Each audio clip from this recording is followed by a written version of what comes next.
The tomb is empty, and he is risen.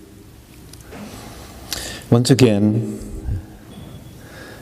but this time from Matthew's Gospel rather than John, we heard how Mary of Magdala went to the tomb to anoint the body of Jesus, but found the tomb to be empty.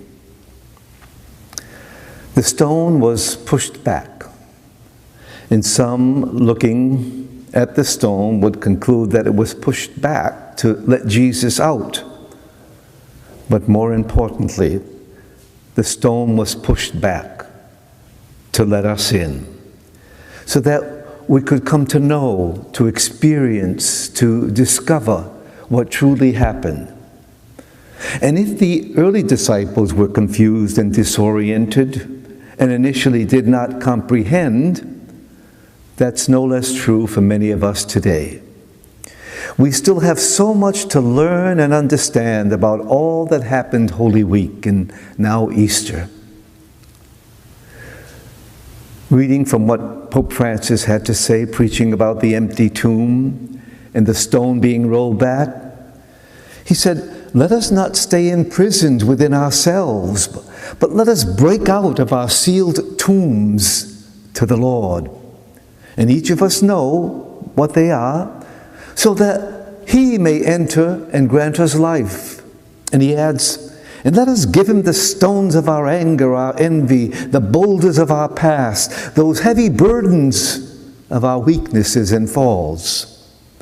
Christ wants to come and take us by the hand, to bring us out of the tombs that imprison us, and to free us, so that we can become men and women of hope, and make him the center of our lives and not our personal problems. I was talking to a friend a couple of days ago when he said he regretted always, it seems that he regretted always to rely on himself and others before turning to Jesus for help. And he described his experience as sitting on a bench in a baseball dugout, and instead of the coach standing and being front and center in the dugout, the coach seemed to be sitting at the end of the bench, at the end of all the players. And he regretted that he always seemed to put God last. I thought long and hard about what he had to say and had to ask myself, do I find myself making Jesus a bench warmer rather than my coach?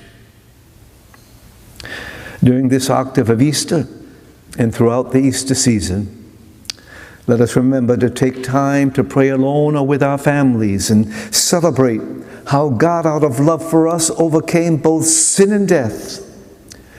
Jesus is alive, and let us entrust ourselves to him, knowing that we are on the right path.